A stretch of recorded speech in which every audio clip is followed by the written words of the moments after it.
All right, this is SFBarkast. I'm Jeff Cleary. I am Andrew Louder. And Andrew, where are we today? We're at DannyCoyles. Now, this is our second try at DannyCoyles. Second attempt. Second attempt, yeah. The initial attempt was probably over a year ago. Yep. Like I think it was, I believe it was college basketball season because there were a lot of North Carolina Tar Heel fans here. Yeah, because when you think of DannyCoyles Irish pub, you think of the Tar Heels of North Carolina. Well, we're here during the day, and we're watching. And also, this is on Haight Street. It is between Steiner and Pierce. I'm thinking Pierce. Yeah, Pierce. Yeah. Steiner and Pierce. Also, the name of a great Pete Holmes bit. Pierce, get beers. I think get beers, Pierce. Anyway, never mind. I think of Franklin Pierce. I think of Hawkeye Pierce. Franklin Pierce. Is he related to Andrew Garfield, the president from last week? I saw that you put that in the description. Any mistakes that I make, I usually just try to brush over. But you really want people to know that. Andrew, why the fuck do you think you're here? You're here to tell me when I'm too drunk and I'm trying to make some really funny joke and I get all the names mixed up. Yes, it was. I think of Andrew Garfield, not James Garfield. I think of a James Garfield as being below the level of the depth of trivia you need to know if you're sober or drunk. But you know what's weird? James Garfield did hate Mondays, and he did love lasagna. Right. So it's in his biography. So we're here at DannyCoyles on Haight Street. Mm-hmm. And like you said, we've been here before, and they have a huge North Carolina Tar Heels basketball contingency that comes down here and watches games. Yeah, which seemed weird. They have a huge San Diego Charger football crowd that comes down and watches their games. Indeed, which also seems weird. And we're here during the day to watch a Man U game. Right. Yeah, it's a very, I would say, sparsely populated game because I think it's leg 2 of a early qualifying Champions League match against Bruges. The Bruges? The Bruges of Belgium. Khmer Bruges? Yeah, exactly. I think Colin Farrell is the captain of that team, or should be. I would love to make In Bruges jokes right here, but I think I'm the only person left on the planet who hasn't seen the movie. Oh, my God. And I hear it's great. It's a fantastic movie. I would say one of my top 10, 15 movies of the last, 10 years or so, maybe. How many movies have you seen? 9. 10. Right. I was going to say Jackie Gleason. Yeah. Oh, yeah, Jackie Gleason's in that. He was in that movie with Spider-Man, James Garfield. Yeah, Brendan Gleeson is in that, right? So once again, you're getting In Bruges mixed up with that Tom Hanks, Nothing in Common movie that he did where Jackie Gleason died. Gleason, right. I thought you were going to say Punchline. I'll fix all of this in post. I'll exactly. take all of the blank stares and spaces out. I think Punchline was really the last brilliant. The last Barry Sobel movie I saw. Yes, I think it is. Oh, actually, no. You know what? I saw Revenge of the Nerds Part 2. So don't be surprised if that movie, Revenge of the Nerds Part 2, shows up at your door to try to crash on your couch. Speaking of which, I was listening to Wyatt Cenac was on WTF with Mr. Mark Maron, and he was talking about when he got the Daily Show, he was already signed to do Chocolate News with David Alan Grier. Oh, right. And so he had to tell them no to go work for the Daily Show. So he really dodged a bullet because he almost had to work with Barry Sobel. Oh, was Barry on He Chocolate was on News? that Chocolate. He was actually on it a couple times, I think.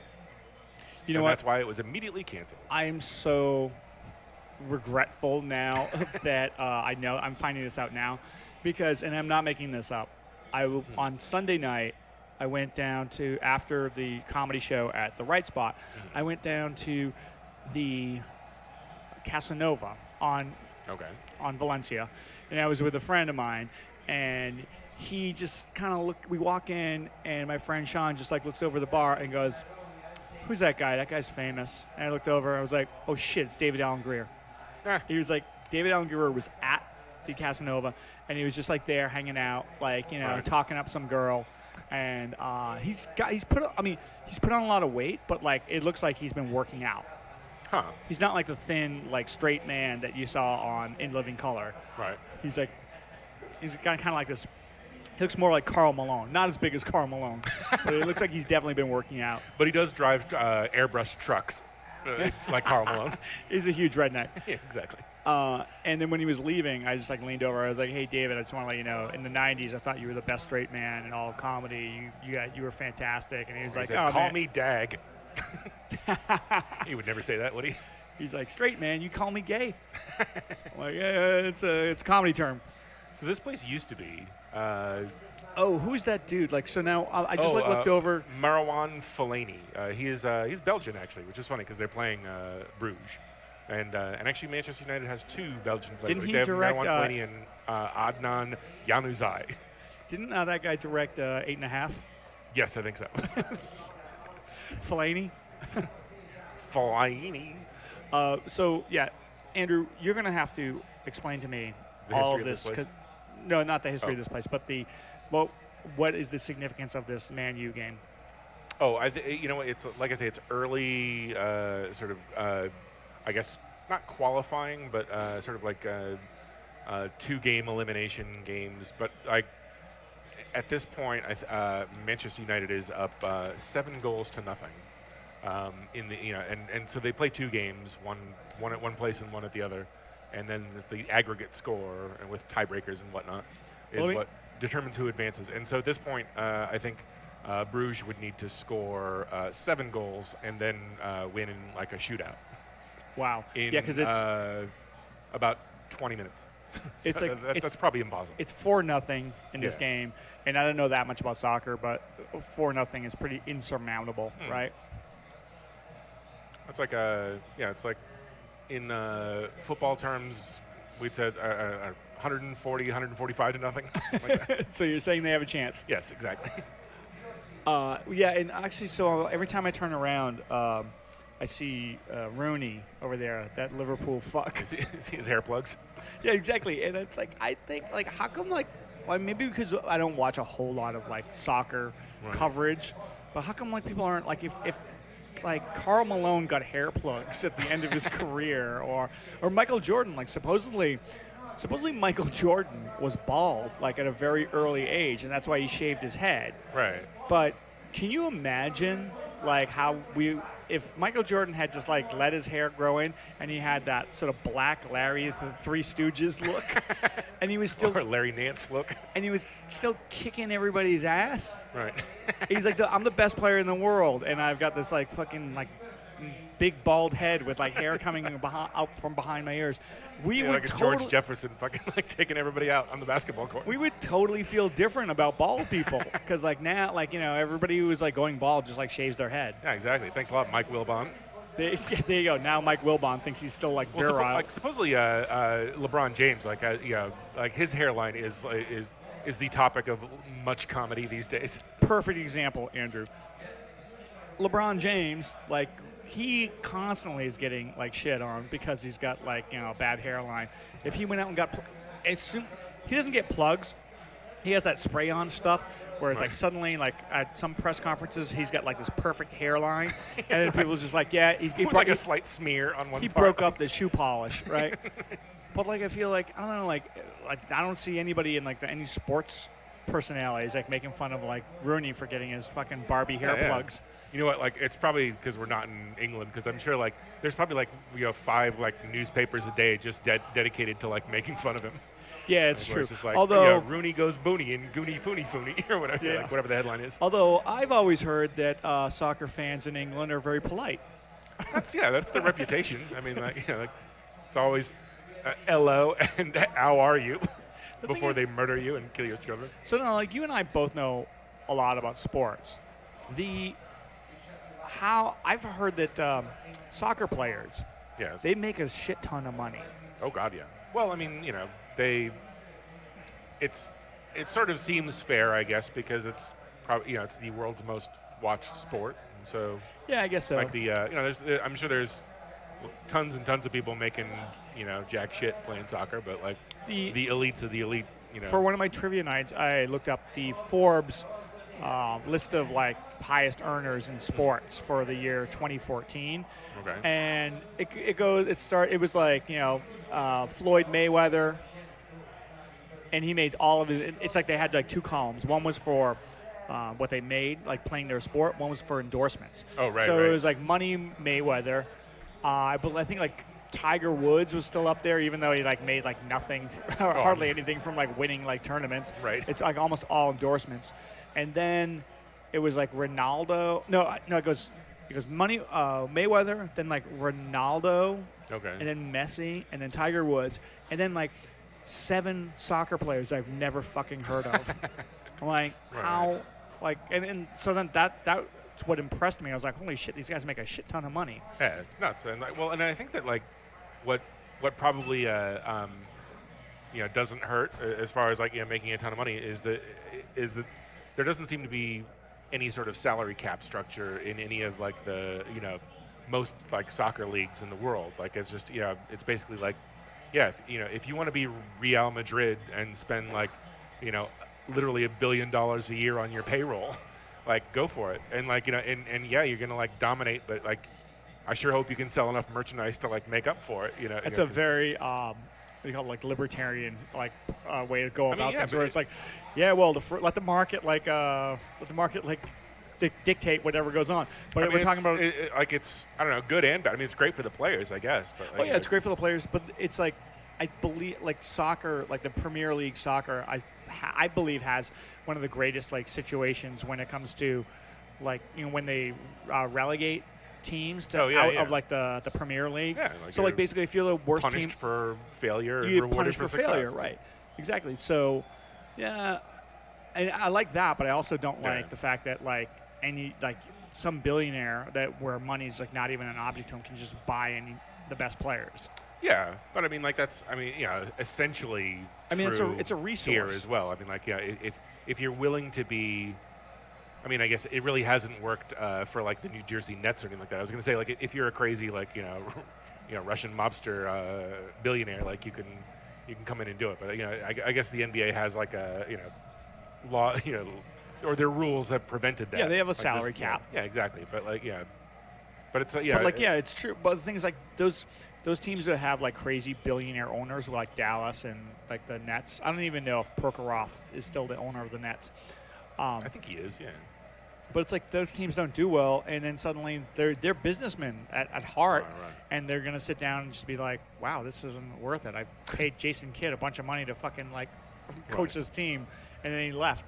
Well, look at us, like already into like segment 2 sports talk. We should probably take a break. Yeah, let's take a break. Oh, you know what? Let me ask you one last thing about soccer.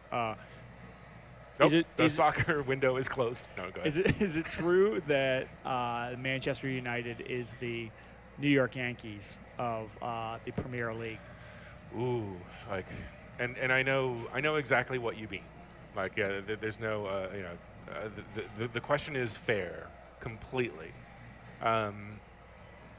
Because you could make an argument if you were in another country, you weren't from New York, but you really liked the sport of baseball, and the New York Yankees always sign like the players that you like. I mean, like even it's inevitable that they're going to go to a top tier program, and why not follow the one that seems to like jibe with like the players you like, even though there's evil and like kind of dicks about it and outspend everybody. So yeah, I think that's fair to say. That's good. That's good that you say that as you're sitting here wearing your Manchester United jersey. Exactly. Andrew Lauder says Man U is for front runners. Exactly. So there you go. What's this? Bryce, let me just state that anyone that would wear that stupid red jersey is a complete asshole. Bryce Harper, when he was like coming into the majors, who plays for the Nationals, the Washington Nationals. Deadspin found this interview with him where somebody asked him like what his favorite teams were. And he was like, yeah, his favorite teams were like the Lakers, the Yankees, Cowboys, the Cowboys, and Duke basketball. And they were like, okay, none of these teams have anything to do with each other, and he's just like the biggest front runner of all time. He's like, how are the Yomiuri Giants doing this year? Because if they're in first place, they're my favorite They're team. my favorite team. All right, this is SF Barkast. Let's take a break, and we'll be back from Danny Coyles. DannyCoyles. All right, and we are back at Danny Coyles. Andrew, do you know anything about this bar? Like, what is the name, the significance of the Danny Coyles name? Oh, I have no idea, but like I thought you meant like the history of like what it used to be, because like We got to start having a rundown, by the way. I just like hit you with these questions. You're like, I don't know. Shit. Well, this place used to be the An Bod Ran or Bod Rain. Yep, which I believe was an Irish instrument. It's like an Irish drum. Yeah, right. Like a relative of the hurdy-gurdy. A distant relative. Hurdy-gurdy, that's like the word Skittles. Like, you can't like say it without like laughing or smiling. Exactly. But before it was like the An Bod Ran or whatever, like wasn't it something else before that? Like, Was it Don's Different Ducks? there we go. Yeah. No, actually, I don't think it was. Because I believe Molotov's was Don's Different Ducks. Wait, I thought Molotov's used to be the something else. Oh, yeah. I remember that part. The rocket or I don't know, I can't remember. Anyway. I don't know. These things like, although, you know what?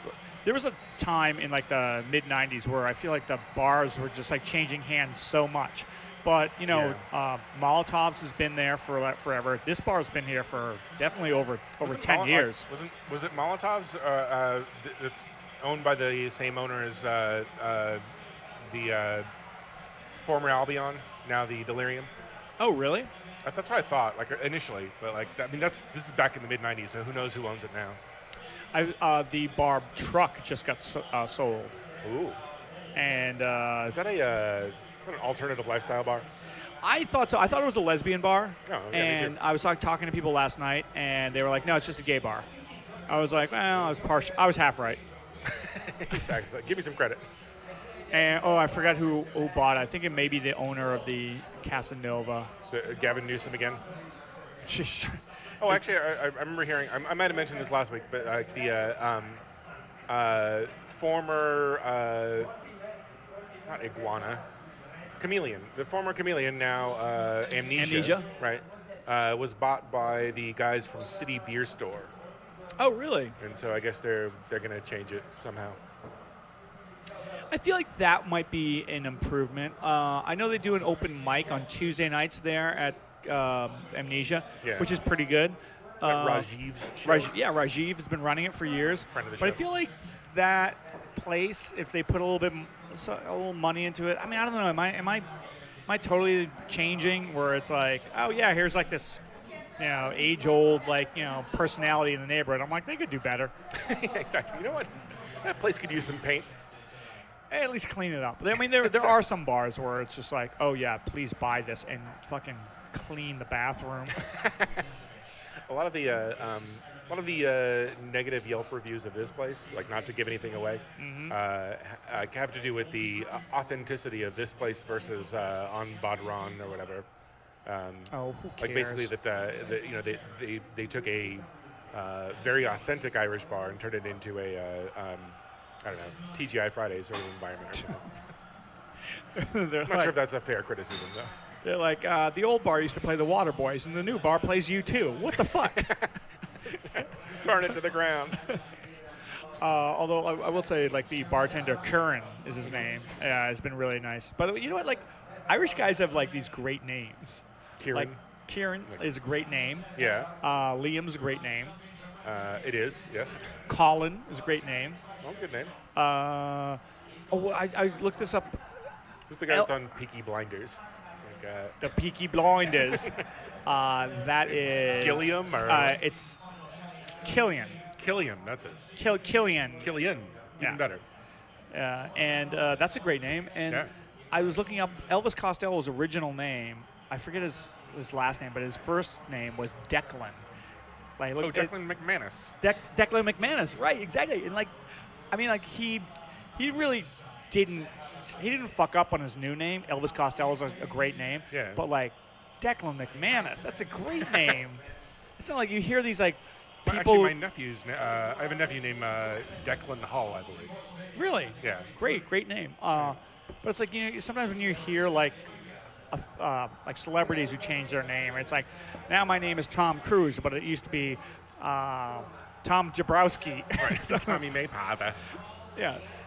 It's like, yeah, that makes sense. But it's like Declan McManus. You don't have to change that name.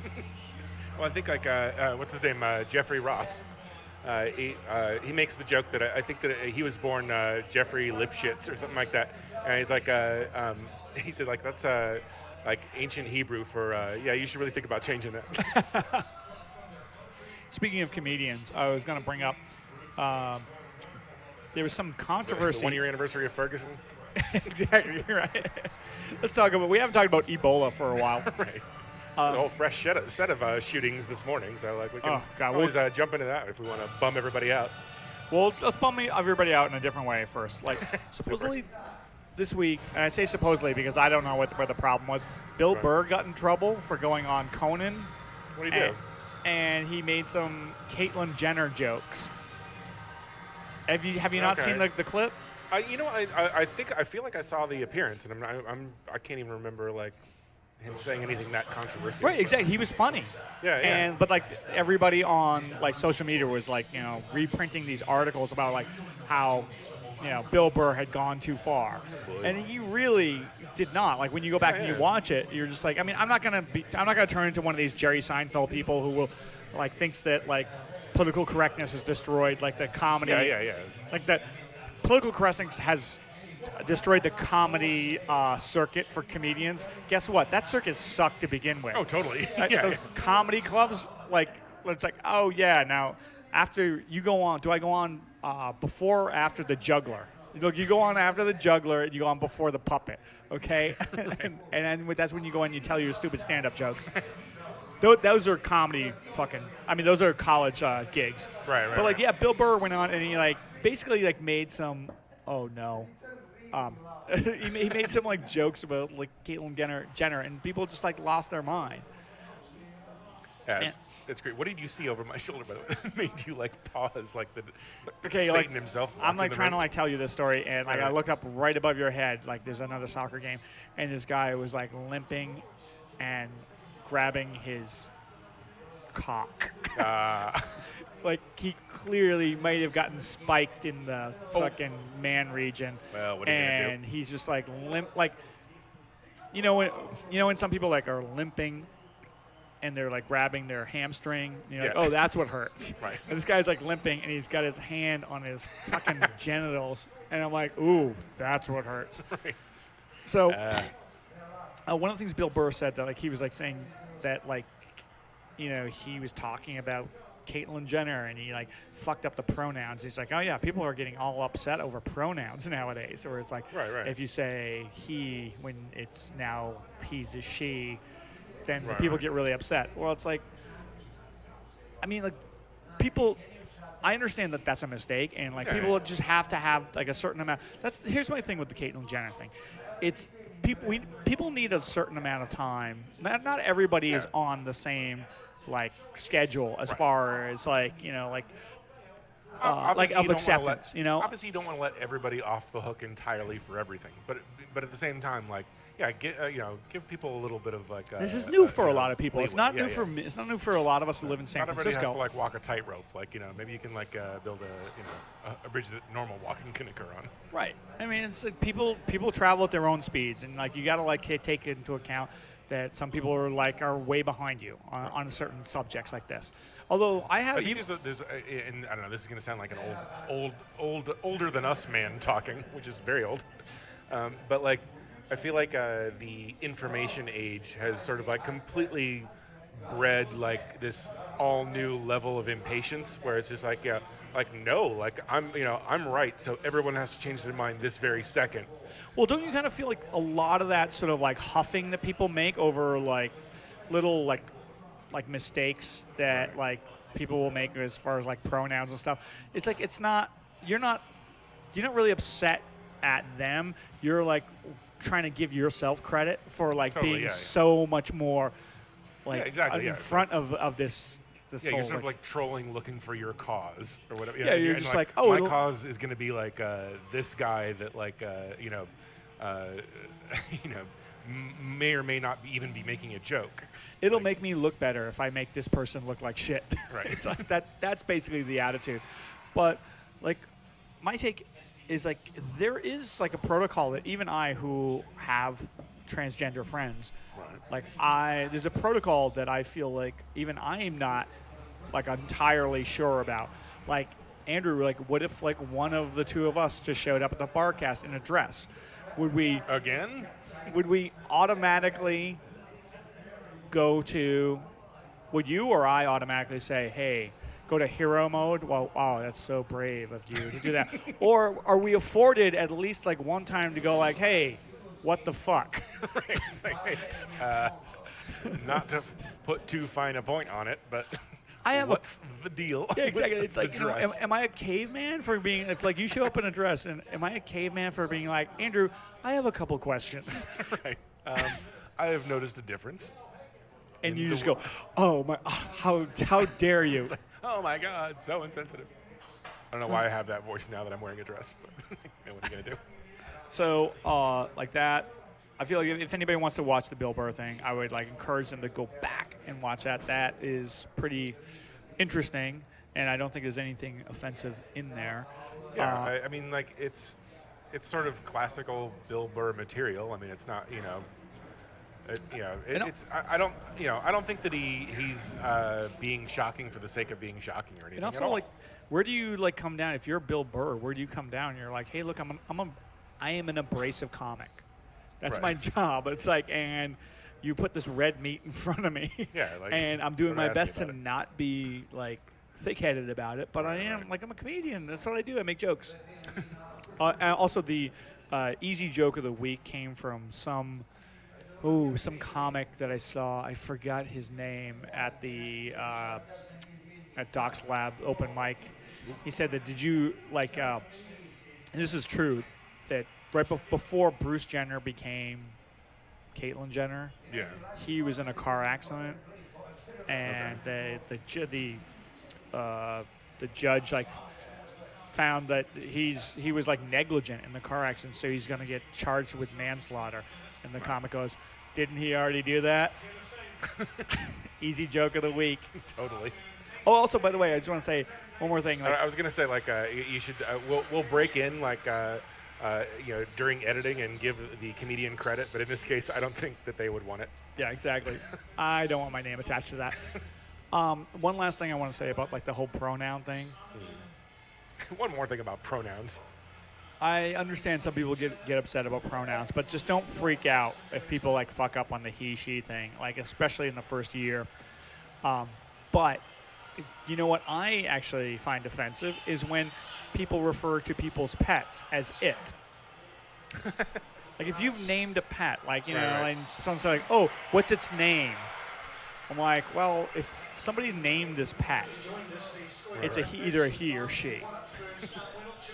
Like, don't just like jump, just jump into like this, like, you know, like new, like this object, Right. like pronoun, just because some jackass like English teacher told you that like a long time ago. All right. Do you want to take a break? Oh, are you not? Are you getting bored by my complaining about everything? Well, my alarm went off, and I woke up, and It's just like, maybe you want to take a break and then you can come back and complain about some other stuff. You get like a good night's rest. All right, Andrew, fine. it looks like they actually solved the volume issue. There was a television directly behind me that went up ridiculously in volume really quick. I told Karen, you can't drown us out. Like, if you kill us, there'll be another podcaster to take our place. Exactly. If this doesn't exist, God will need to create it. Do you still want to take a break, or are you over that shit? Oh, whatever you want. All right, let's take a break. All right. All right, I want to say one last thing. Let's take a break. This is the, well, no, I'll take a break. All right, this is SFBarkast. We'll be back. All right, and we are back at DannyCoyles. DannyCoyles. What do you think so far, Andrew, of the bar? I mean, I know we're in the middle of the day and there's only like 4 of us here. Yeah, well, unfortunately, since we lost the first episode, like some of this will be sort of a recap of like my opinion then, which was that, and it seems less so now, but I guess that's probably because this place isn't filled with North Carolina basketball fans. But initially, my feeling about this place was that it was a little too much of a. If you're a customer, it's your bar. Like what sports team do you like? It caters to everybody. Exactly. Yeah. It's like you can't really be like that many different teams bars. There is like this element when I'm looking at the walls here. They have like a framed LaDainian Tomlinson jersey from the Chargers. They have a Pele jersey from Brazil.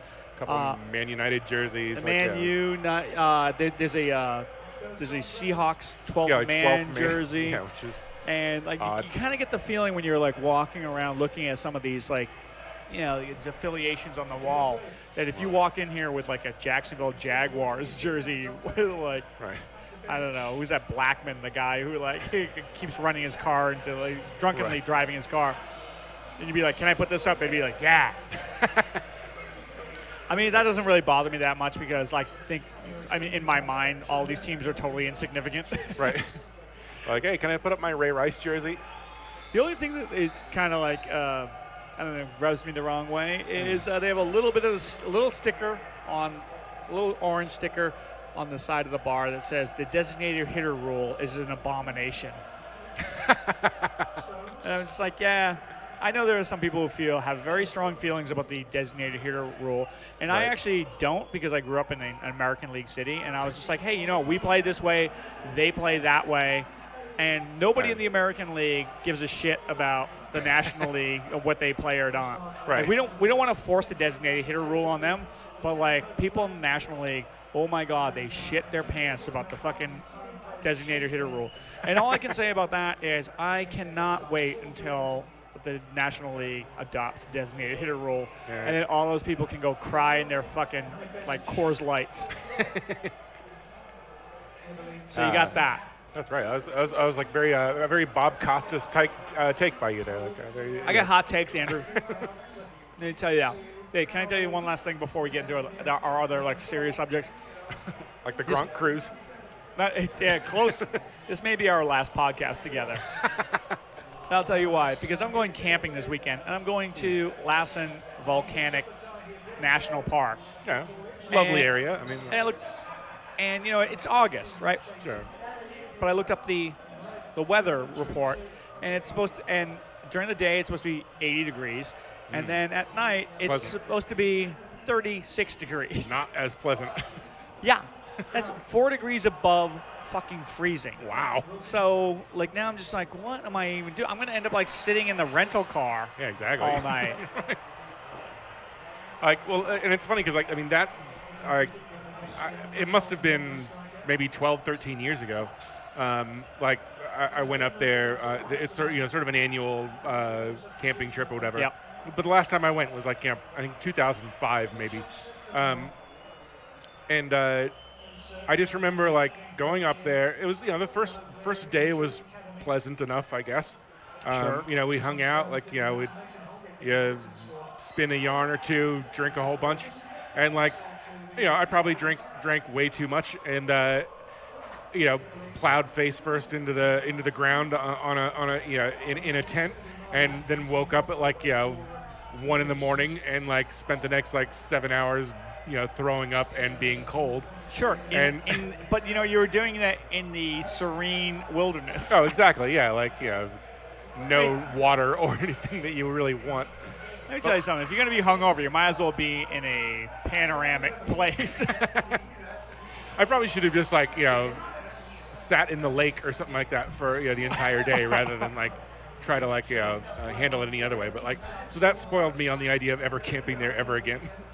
I'm not a big camping person. You know what's funny though? One of the people that I'm going camping with is Sean, who was on the Barcast not too long ago, and he grew up in the Bronx. This guy now he lives in Portland.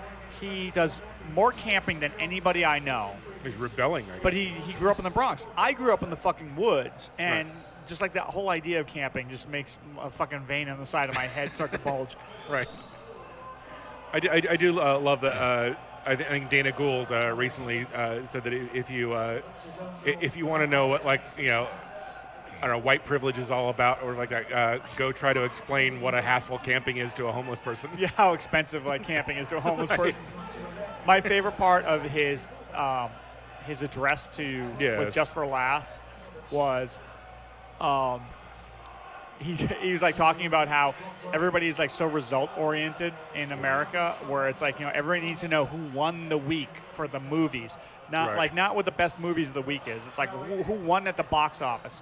And he said, like, we have a show called Cupcake Wars, where it's like 3 people are gonna like make cupcakes and 2 people are gonna go home losers.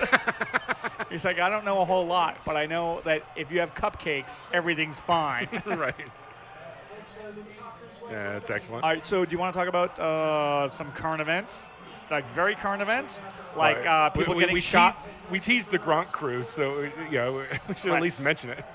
I feel or just go online and search, Gronkowski cruise and watch the videos. That's really all there is to say. We should write Gronk cruise and see if we can get like a press pass.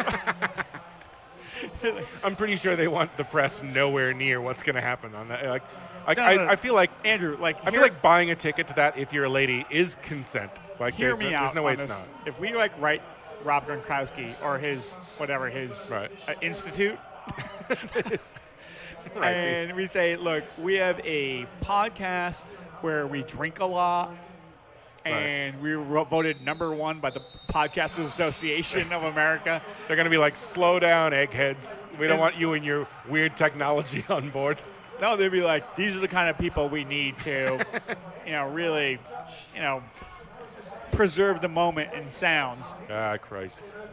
So we have that, and also we have like this horrible like shooting that happened this morning. Well, there were 2 like sort of like, there was a near shooting, which was crazy, which was the one like, did you hear about like the one in Europe? No, the Boston Pokemon tournament thing. Oh, right. Like where like these guys like loaded up a fucking like car full of guns to go shoot up a Pokemon tournament. And that was like, let's reserve judgment until we hear them out. Yeah, I guess. I'm sorry, innocent until proven guilty. But then the other one was like obviously the one this morning that was the reporters in Virginia. But like it just still like blows my mind that people are like, 90% of people in America want sensible gun control. Right. We're not talking about like, we're not coming to take away your guns or any shit like that. But it's like, just like sensible gun control. Like if you have like a criminal record or you're like, fucking like have a mental illness or something like that. Anything on the books, just do like a casual background check. Yeah. And it's like, guess what? It's not going to stop all the shootings, but it may stop a few of them. Yeah. Well, and if you look at like what Australia did, like it stopped a whole lot. I mean, like their shootings dropped like next to nothing. So I mean, like and I don't think of Australia as being an unsafe place as a result. I mean, like they have other races of people that live there. It's not, it's not so different from the United States that like those results couldn't be achieved. What if a kangaroo comes at you? You want to have some firepower, don't you? Shit, yeah. I'll blow a goddamn wallaby straight to hell if he fronts me. Wallabies are small. You can kick them. Like that. Yeah, you can kick them like a footy ball. I don't know, like both I think wallabies and kangaroos, like their legs are like so damn strong that like they just do? Like rear up on their ass and like kick you in the face. They have that tail. They lean back on the tail, and they just like kick you into next week. Yeah. So you know what? You're better off just killing one as soon as you see it. I think I need a gun for one of those things. Don't be the guy that regretted not murdering a kangaroo. They taste great. What else do you have? I was going to talk about there was a couple of like festival comedy shows like announced recently. Like one is like the Oddball Fest that like is yearly now. I guess. Where's that? Shoreline Amphitheater, I think, but it's like it's fuck. like Aziz Ansari and It's the Amy worst Schumer. place to and, see like, a comedy. I know, and the other one is like Dave Chappelle and like somebody else at the At Shoreline as well. Oh, fuck. And like I understand that like I guess like comedians like can't say no to like oh, I'm gonna like perform in front of this many people and I get to hang out with Deerhoof or whatever. It's like. Dude, I wasn't sitting on the grass. I had a seat in the Palladium or Right. of the Shoreline. Yeah. And I saw Lollapalooza there, which included George Clinton and the P-Funk All-Stars. Right. And which means there's like 35 people on stage. And I was still, even though I had a seat, I was like, I still can't see anything. Right. I'm so far away. I cannot imagine like going there to watch a comedian on stage. Oh, I know. Like, you're you're basically just watching it on the screen. I mean, if you're sitting on the grass, you're just like, you might as well just like take a nap and like listen. Yeah, like my theory is that like, and like most people that go to that just go to like tell their friends that they went. They're like, oh yeah, I saw Dave Chappelle. It's also he was great. And it's like, what'd you like about it? I don't remember. It's like also, hey, you know what? Like, if you're going to like Shoreline Amphitheater to see Dave Chappelle, it's like, what are you doing? Like, he plays at the fucking, he does shows at the Punchline all the time. Yeah. You just have to be like on his mailing list. Right. You're just going because like everyone is going. Right. I mean, like I said, I don't want to like poo-poo. Well, no, I just it's a good revenue stream for comedians. They shouldn't like not be allowed to do it. I just think it's like if you maintain that like what you do is art, and then like you perform it in a way that like really completely wrecks it, like then that's sort of on you to some extent. I mean, like oh. Well, go ahead. Never mind. Yeah, you're right. I'm sorry. Now that we're talking about stand-up comedy, I saw the Misery Loves Comedy movie. Yeah. It's at the. It's pretty good. It's Kevin Pollak. Yeah. And it was actually really good. It's like interesting, and it's funny. I feel like a lot of people are fascinated by the mindset of a comedian. Yeah. And as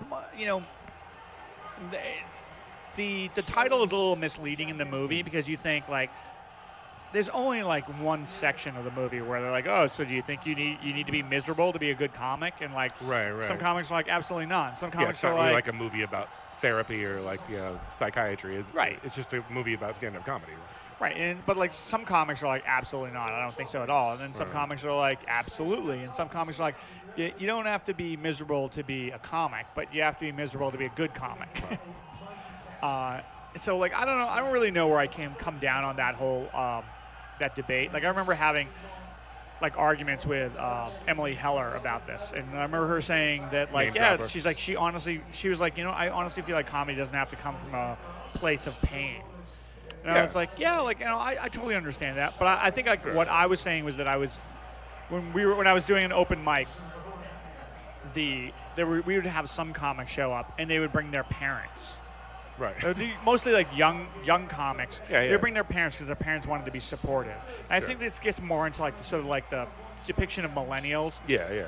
And like I was saying to Emily, I was like, like I don't do comedy for my parents. I do comedy because of my parents. and she was just like, she's like, I've heard that over and over again. But it's just like, she kind of denied that like, you don't have to be like a miserable wreck to be a good comic, and I totally agree with that. Right. But like, I've seen this. The one mistake that young comics make is that they think that because they're somewhat miserable, and that'll translate into like making them a better comic. And I saw this over and over again on the open mic stage where comics who hadn't figured out how to be funny yet, started to do like the heavy personal stuff. Early on, and it's like that's not the way to go. The way you should go is you learn to be funny and you be funny for a while, and then when you feel comfortable enough, then you can go into like the sort of personal stuff. Because like people who come right out of the gate and they start like doing like personal stuff about how their fucking life sucks, it's just like it's not funny. Well, even if it's really great, like no one feels comfortable enough listening to it. I mean, like it could be like great material. But because no one knows who you are yet, Like Right. it's as awkward as some stranger sitting next to you on the bus and being like, Yeah. "Hey, you want to check out my dick?" It's like, also no, like- I don't. It's also so raw. Yeah, that yeah. like it's like it's uncomfortable. Right. It's like it's one thing if like Richard Pryor is like talking about his like really horrible like childhood, but like he's been doing comedy for a long time. It's like, but if like somebody's like coming right out of the gate and start like talking about how their fucking life is shit. Right. It's like, yeah, it seems really shitty. It's like no one's getting any entertainment value out of it. Well, I feel like comedians like Louis C.K. and Dave Attell, that when they sort of started to get more personal or more just in Dave Attell's case, I guess like just more disgusting or whatever, like you already knew them enough to sort of like be along or with them at that point. Like if Louis C.K. had just like shown up and started talking about like murdering his kids, everybody would be like, please put that person in jail. Right, exactly. Yeah, I mean, like, but he had learned to be funny. Yeah. And Dave Attell too. Like, even though he was like doing all these crazy, like, drunken, like, jokes, like all of his jokes were like solid. Cool. All right, do you want to take a break and then we'll come back with some bad Yelp reviews? Yeah. Shout out to my new cat Otto. 'Cause I don't think Otto I've Parts? mentioned him yet. That's exactly where he got his name. Do you want to do one more thing about movies? Oh, we can if you like. Sure. Do you have any plugs on movies? All right. Another fake commercial break. Like You should have said no. All right, we'll be right back. pass. I'm out of here. Yeah, you go ahead. Okay, I saw 2 movies. I saw The Maze Runner. The Maze Runner. The original. And, Wait a minute. Like was that sort of like a Hunger Games kind of movie? Yeah, exactly. Okay. It's All like because I know like the new one was coming out, so I was like, Yeah. oh, let's watch the old one, and it's really not that good. But I think it's like weird that there's like this new genre of like movies, and whether it's like the Hunger Games or the Maze Runner or Ender's Game or like Divergent, it's all about like teenagers like in this dystopian society, It's like laser saving, focused, like sort of like only people 13 and 14 will like this. yeah, being trained to like save the world, and it's Right. just like, dude, like, is this like, why is this resonating so much? Like, why? And all these movies make a shit ton of money. So like, whatever, like that one, I didn't think it was that good. But I also like last night I sat down to watch A Girl Walks Home Alone at Night. Okay. And Is this a movie or is this just something you watched? I was sticking my head out the window. All right, there we go. All I knew about this movie, I knew only a few things about this movie. Number one, the girl, the main character in the movie, she did a voice on BoJack Horseman. So I was like, oh, that's interesting. I know that it's an Iranian movie, and I knew that it was nominated for Best Foreign Language Film. So I was just like, that's all I knew. Sat down, started to watch it.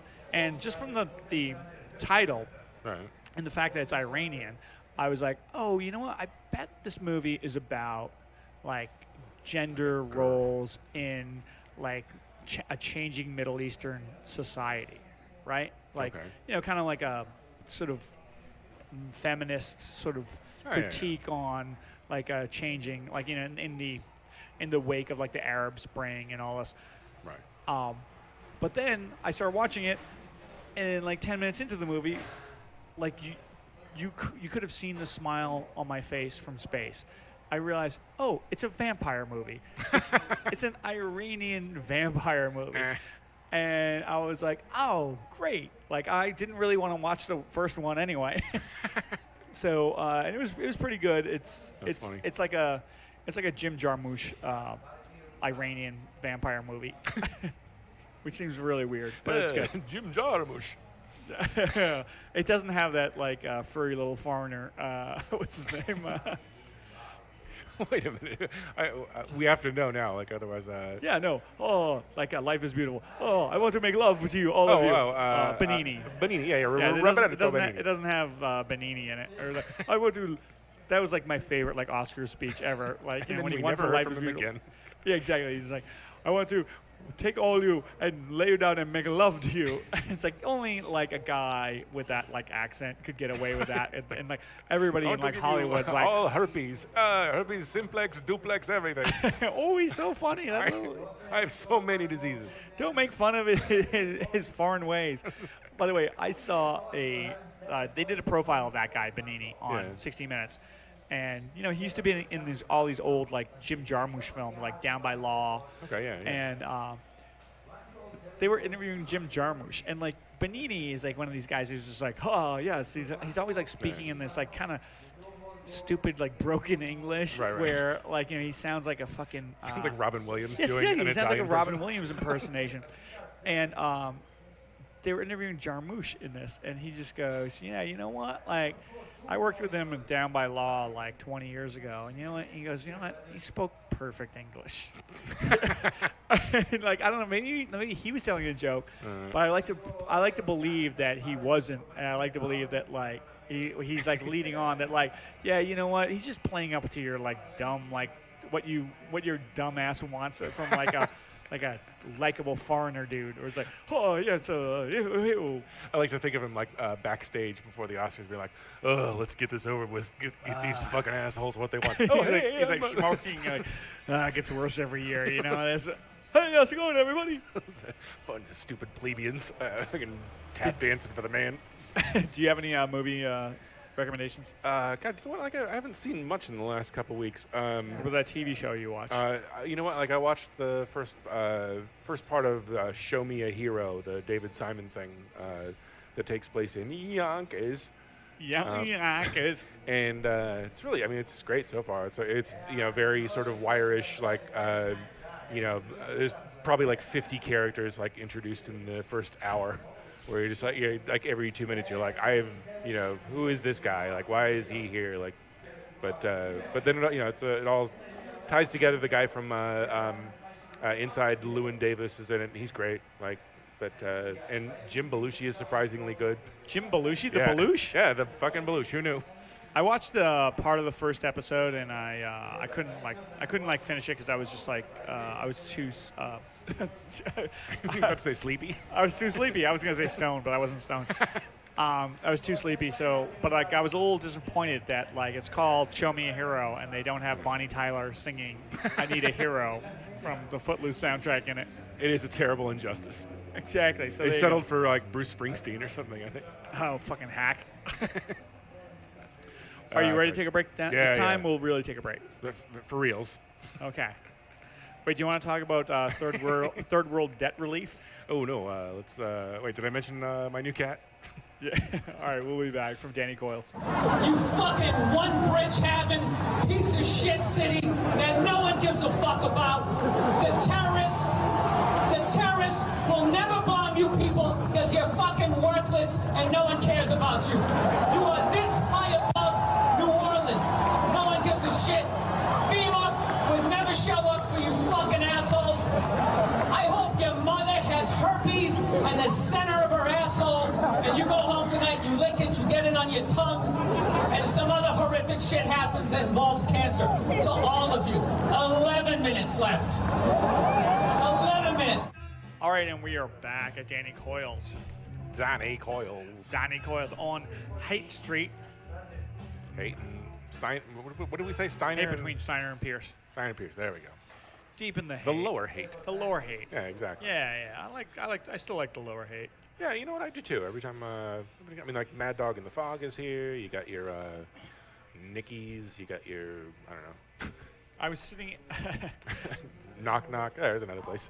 Tornado. Yeah, I was sitting at a bar yesterday, and we were like reflecting on like, there are so many people across the nation who still, even though like I feel like the personality of like the Bay Area has changed dramatically in the last like 20 years. Right. One of the guys was saying like, yeah, well, you know what, there's a lot of people who still like think of, when they hear San Francisco, they think of hippies. Right. And like this guy like sitting at the bar with us just goes, yeah, I've lived here all my life. And I fucking hate hippies. And we started talking about the hate, and like we started saying that like, yeah, the upper Haight is where like all like the tour like buses go to see like, yeah, Jimi Hendrix used to live there. Hey, and, Grateful Dead used to live there. Joplin took a shit right there. Right, exactly. But it's like it's like the fucking worst like neighborhood in the city. Now down here, the lower Haight is so much more tolerable. Yeah. Well, it sort of used to be almost like the Mission, where you had this it was almost like a buffer, where it's just nobody liked the lower height, nobody wanted to be there, but so it just became a lot more interesting than the upper height, in my opinion. That's true, and you know what? People hate Valencia Street now. Yeah. People have started calling Valencia Street the mall. Whatever. Because there's so many people just walking around doing nothing. Right. Actually, would be a really good idea to actually just shut down Valencia Street to traffic altogether. Maybe if they put up one of those, Fremont Street. There we go. Overhangs and Right. have laser shows above Valencia Street. just plays Belle and Sebastian and stuff. Be like, be kind to homeless people. Right. So do you have it's time for Bad Yelp reviews, Andrew. Oh, it is, yes. Are you ready for some Bad Yelp reviews? I am. Yelp. I need somebody, Yelp. not just anybody. Yelp. You know I need someone. Yelp. Okay, this first Bad Yelp review. Danny, I keep wanting to say DannyCoyles, but it's just DannyCoyles. Danny Aiello Coils. Exactly. I want to make him that Irish. All right, the first one is from Cheesy P in San Francisco. That is cheesy with a Z, of course, and the letter P. What makes me think he's got a rap career? I don't know. So, Cheesy says, buy out the on Bodron, chase out the sessions, chase out the sessions. I don't know what that means. Do your level best to Americanize a product that really did not need changing and double your beer prices. A suggestion to make some more money. Have a little table where patrons can take out a second mortgage to make the bar tab. And then here's where I really like it. Exaggerate much? Yeah, exactly. A second mortgage? And the final thing that Cheesy says is, oh, they do have clean bathrooms. Very, very, very clean bathrooms. Oh, that's my favorite part of that review because he's just like, this guy, he's basically saying this bar has totally ruined the neighborhood with their clean bathrooms. It's like, when I go to a bar, I want to be afraid that a tarantula is going to fucking bite my testicles. I don't want your clean bathrooms. Exactly. There were three qualifiers there. Very, very, very clean bathrooms. So good for you, Cheesy. Good for you, Cheesy. Or can I call you Mr. P? Cheesy Poof. Okay, so I have one from Michelle N. Michelle N. And she writes to the bar itself. She writes, Danny, I really want to love you for what you are, but your bar seriously smells like ass. Okay, so just the When fact... she writes a review of Little Caesars, does she Mr. Caesar? Mr. Caesar. Let me tell you. Senor Domino's. It's like, Mr. P.F. Chang, let me tell you something about... Dear General So, your chicken is unacceptable. Mr. Express, or Panda for short. Yeah, perfect. So she writes, Danny, I really want to love you but for where you are. But it already sounds like it's like a breakup letter. Right. She's like, she also writes again, starts the next paragraph, Danny, Danny, why are you ignoring my texts? Danny has a lot of good things going for it. And I just ignore me, Danny. You think I'm just going to be ignored? I'll put your fucking bunny rabbit in a goddamn pot. Danny has a lot of good things going for it, and I need a good sports bar in my life. Danny, I really need you in my life. Being a crazy obsessed San Jose Sharks fan and hockey fan in general, and living with roommates who are diehard baseball fans, living 2 blocks away from DannyCoyles should have been a dream come true. Don't fuck my friends like Molotovs did. It's like, what? I caught a bar in bed with my roommate. They have a lot of nice TVs, make really good drinks, including my breakfast Bloody Mary, and have a nice selection of interesting Irish beers on tap. Wait, this sounds like a decent review. This is like... It's a 2-star review. Well, that's not very nice. It sounds like she honestly, likes it. we should have said that, in defense of DannyCoyles, we we looked for 1-star reviews and we couldn't find any. Well, I couldn't find any 1-star reviews, so Yeah. they're doing something right. Okay, so she says, a nice selection of interesting Irish beers on tap. But what the hell? This bar smells ridiculously horrible, and on game days, it's way too overcrowded. It's way too overcrowded. Yeah, it's a sports bar pretty much. Yeah, it's a sports bar. It's like it's going to be a crowded bar. Right. So if you like visiting bars where you can't breathe comfortably, this is the place. I only resort to DC when I am seriously too lazy to walk an extra 2 blocks to Mad Dog, which is never. Like, you know, Wait a minute. Like so she like- started out like addressing Danny directly, and then by the end of it, she was addressing Danny in the third person. So I like, thought she did walked- Danny leave at some point during that conversation? Like, Yes. Danny just walk out? And she's like, well, let me tell you about Danny. I think we should, because she was talking about Danny in the first 2 paragraphs, and then the very last one where she said, I only resort to DC. I thought she was talking about, like, walking to Washington. Yeah, exactly. Like hanging out with Don Curry. But her big problem is that, like, this place gets crowded. And she's like, I'll just go to Mad Dog, which is never crowded. What the fuck are you talking about? And Mad Dog is pretty much the same exact place as this now. Like, Yeah, I mean, exactly. They both sort of like. It is kind of a shame that like Mad Dog in the Fog and On Bodrun used to be, like dingy, but in sort of like a classically Irish kind of way. And these, and now they're both sort of like cleaned up, like bars for people with a little bit more money in their pocket. I mean, is that bad? Seriously? Am I?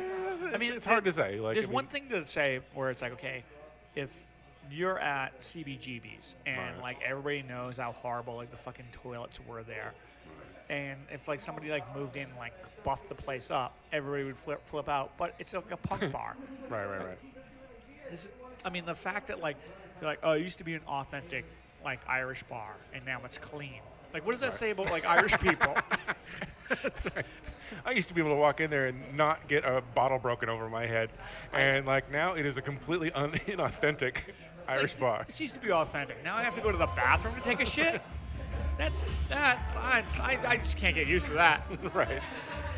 All right. Are they playing us off?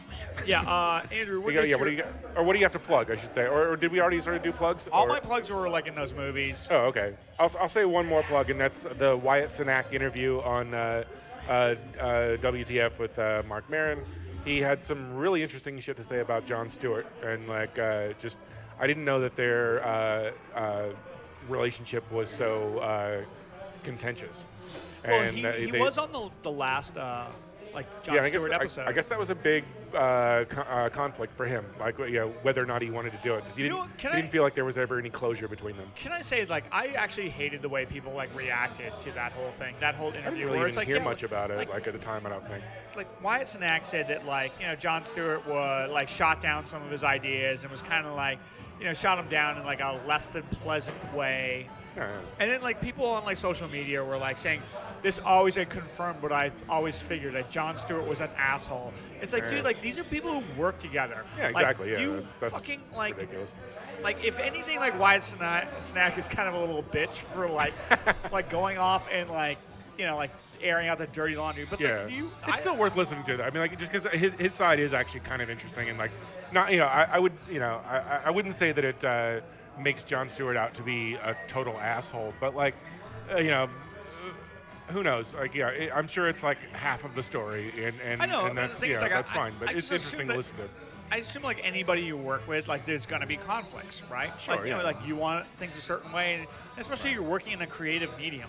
Yeah. So it's like you want to do this and you want to do that. It's like it's not like you fucking like stomping on your like constitutional rights or Right. anything. It's like that's like shit that people Well, I like mean, do. You're gonna have it's just kind of I don't know, a fact of life, I guess, that like in an environment like that, Jon Stewart obviously is going to carry the pressure of having his name on it and everything like that. And like Wyatt Cenac will feel some pressure as being the black guy on the show. And so like those are probably going to clash at some point. And so, it's like, it does seem sort of inevitable. And yeah, like you said, it's like, I kind of feel like the answer is in between like Jon Stewart being worse than Hitler and like, Wyatt Cenac being like a complete asshole. Right, exactly. So I like, don't it's probably somewhere in I between. mean, like I just assume like when someone's like, oh yeah, like they didn't get along on set. I'm just like I'm positive that happens with a lot of people. Oh yeah. Like Sure. I'm positive there's a shit ton of people. I mean, Right. if it's like totally egregious, like something like, I mean, I haven't listened to this, okay, Yeah, but yeah. like if it's something like totally egregious, like Joan Rivers, Right, right. not paying her writers and just basically saying, I never got paid, so you shouldn't get. You're getting paid in experience. Right. It's like Right. that's a little something. But it's like, it's like I don't know. I guess I'll have to like listen to it. Yeah, check it out. I don't have any plugs. Leave us a positive review on iTunes. Yes. Is that's one of those things that like I only say that because other people say it, and like I don't. Yeah, if a million people left us a positive review on iTunes tomorrow, I don't know if that would make a difference. Well, I was like listening to the Dan Patrick show, Yeah. and they have this new like on their podcast. They have this new like bump in there where one of the characters like goes on and says, and I can only say this because it's the end of the podcast and nobody's listening. But one of the characters goes on and says, "Hey, like Dan Patrick, their show has a horrible reputation of all their sponsors just being scumbags." Right. It's like they have like those like My Clean PC thing that like Yeah, if you yeah. go and you buy it and you plug it into your computer, you get a Gives you a virus. virus. Right. It's like they're like, oh yeah, like everybody should buy this, and Right. so when you do, like you get like all their sponsors are just scumbags. Yeah. So they have this one like new bump where Fritzy, one of the characters, just says, "Oh, we want to thank all of our listeners and all of our sponsors, and if you want to like if you want to like support our sponsors, you can go to the fucking webpage and Right, like right. all the list of the sponsors are there." But he says like. He starts out by saying, "I want to thank all of our listeners out there. We couldn't do it without you." And I just want to say that is not the case with SF Barkast. That's right. We love our listeners, but Done like been doing it without you. we're gonna do it no matter whether you listen or not. Okay. In fact, like if The longer we do this, it's more of like a game of chicken. exactly, it's like yeah. You are gonna listen? Good. We're gonna do it another 20 years. Then thought you could fucking fake us out. How do you like that? Right. We're like this is SF Barkast. We're the abusive boyfriend that you just can't leave. That's right. Dear Danny. With that said, is that it? You got anything else? That's it. Man U, you promoting Man U? I guess I don't know. Like I expected there to be more people here, to be honest. But what are you gonna do? Are you talking about the listeners or are you talking about the bar? Oh, the listeners. I expected this place to be mobbed with listeners. All right. I have one last thing to plug. Oh, Got it in right under the wire. Oh, thank God. Next Wednesday night at the Right Spot, trivia night. If I survive the wilderness, that's right. I will be hosting trivia at the Right Spot. And if you're eaten by bears, it will be emergency hosted by Annie Southworth, I imagine. It will be 7 o'clock. It's 7 o'clock at the Right Spot. Cool. And we always have a good time. Uh-oh. So there you go. Go to that then. Come on down, flex that big chest club brain of yours. All right. Gross. This is SF Barkast. I'm Jeff Cleary. I'm Andrew.